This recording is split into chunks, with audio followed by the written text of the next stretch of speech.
Welcome to the deep dive. Today we're really digging into a classic debate: the top 5 states for turkey hunting. Which ones truly stand out? Our mission here is to get past the guesswork.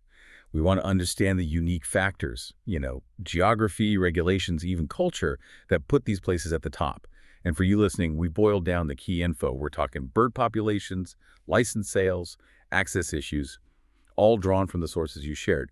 Basically, what's the recipe for great turkey hunting? Right. And it's important to note where our main source, Basecamp Leasing, is coming from. Their perspective naturally highlights private land, the role of leasing. Yeah. So, yeah, we'll talk about huge bird numbers, but the reality in these top spots, access is often the biggest hurdle. And, well, that usually means needing a lease or knowing someone. It's not just about the birds. It's about the actual opportunity. Okay, let's unpack that. And I guess we have to start with the big one, the state that just looms large in American hunting, Texas. It seems like the obvious number one, but is it just because it's massive? Or is it something fundamentally different about the volume of birds there compared to other big southern states? Well, Texas definitely tops the list, partly because of sheer volume, yes, but it's also about resilience. The source points to its huge size, naturally, but also a long lineage of bird hunters playing a role. We're talking about a state with consistently over 500,000 wild turkeys. I mean, that number is just staggering. It points to incredible habitat capacity. And it's not just numbers, right? Texas offers something pretty unique: diversity in subspecies. It's got both Rio Grandes, Rios, and Easterns. It's a big deal if you're chasing a grand slam. But what does that mean on the ground for the hunter? Is one harder to hunt than the other? Oh, absolutely. Yeah. That's where it gets interesting. Easterns are often considered the toughest turkey. They like dense woods, they're harder to pattern, often less vocal than Rios, and just very wary. Rios, on the other hand, you usually find them in more open country. Prairies, scrub, near rivers, maybe a bit more predictable, but still a challenge, don't get me wrong. So Texas gives you quantity, sure, but also this whole spectrum of hunting styles and difficulty levels across different landscapes. Okay, but here comes the flip side. The advantage hits a wall pretty quick. Despite 500,000 birds, that amazing variety, the source is clear. There's very little public ground suitable for turkey hunting. That access issue is immediate. It really is. Texas is just overwhelmingly private land. Think huge ranches, farmland, places where turkeys thrive. Wow. So, yeah, all that opportunity. It's mostly behind gates. If you want to tap into those incredible numbers, you've got to figure out access. And like we said, that often means leasing. And leasing isn't, pocket change. For someone flying in, wanting that Texas experience, Yeah. they could be looking at serious money for access, right? Maybe thousands. Yeah. Or needing really good connections. Exactly. It makes Texas top for birds, maybe, but possibly the least accessible for just the average hunter or someone on a tighter budget. It's a trade-off then.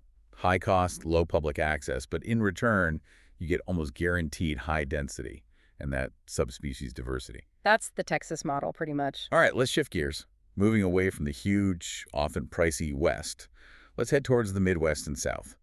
Here, population density seems to meet a different kind of intensity: deep hunting culture. Maybe we start with a pair of neighbors known for turkeys, Kentucky and Tennessee. Yeah, good pairing. Let's look at Kentucky first. The source calls it a true gem. It's got a strong population, over 300,000 birds, which is pretty dense for its size. But what makes it really stand out is the combination of decent regulations and really challenging terrain. Okay, let's hit the regulations first. Kentucky lets hunters take 2 gobblers. That's a big draw, isn't it? Oh, for sure. For serious turkey hunters, that 2-bird limit is a massive plus. It immediately elevates the state's appeal beyond just having lots of birds. And then the terrain. Right. The source makes a great point. Hunting Kentucky can feel like covering the entire country in one estate. You might be in pastures in the morning, then, crawling up steep hillsides by afternoon. That variety keeps it interesting, keeps it challenging. The birds are always moving, adapting. Sounds like you need gear for flat ground and mountain climbing all in one trip. But Kentucky still have that private land issue, similar to Texas. It does. Most of that really good, varied habitat is privately owned. Now, getting a lease might be a bit easier or maybe less expensive than on those giant Texas ranches. But yeah. The source is pretty blunt, that ultimate freedom to really roam across that amazing landscape. It usually comes with a lease. Okay, now let's slide right next door to Tennessee. Like Kentucky, the hunting tradition there runs deep, really deep. Yeah, the source says it'd be Hard to rival the hunting culture that lives in Tennessee. It's just fundamental for a lot of people there. And you see that in the numbers, right? You do. Tennessee's bird population is around 300,000, pretty similar to Kentucky. But look at this. They sell about 120,000 turkey licenses each year. Whoa. Okay. 120,000 licenses chasing 300,000 birds. That's a high ratio. It is a very high ratio. So what does that tell us? Is it just massive enthusiasm? Or does it mean it's super competitive out there for the average hunter? I think it's probably both. I mean, the fact that so many people buy licenses suggests they're having enough success to keep trying, right?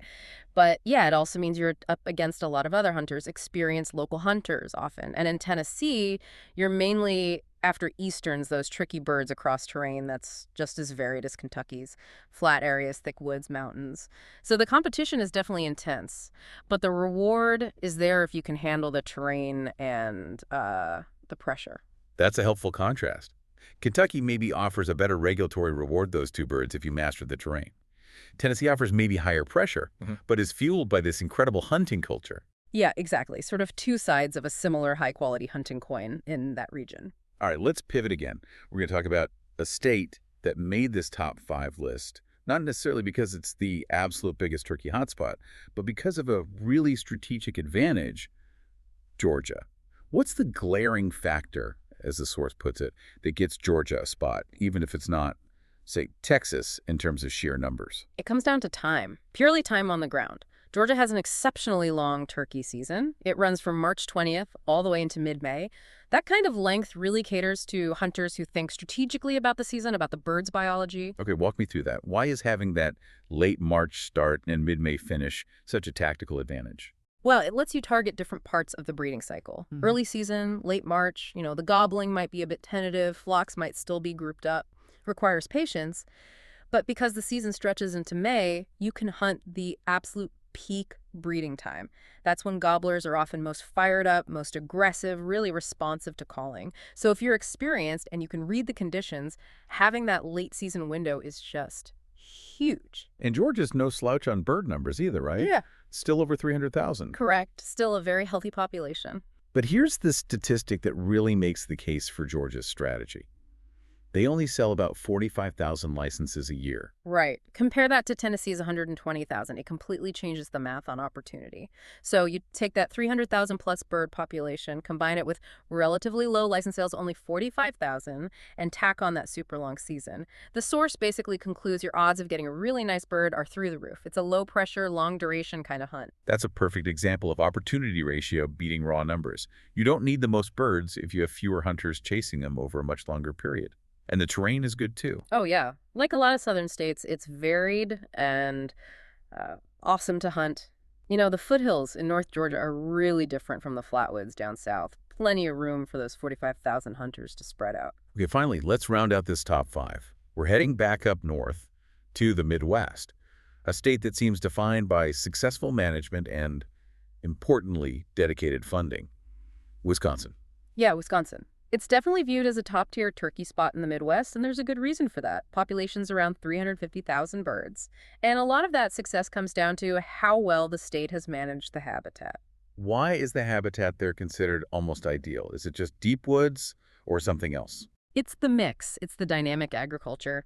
So unlike just vast forests or endless cornfields, Wisconsin has this patchwork. You've got farms, pastures, creeks, hardwood forests, all mixed together. That diversity means birds have reliable food all year round. Makes them more resilient, less likely to have big population drops after a tough winter. They're spread out nicely across the whole state. That makes sense.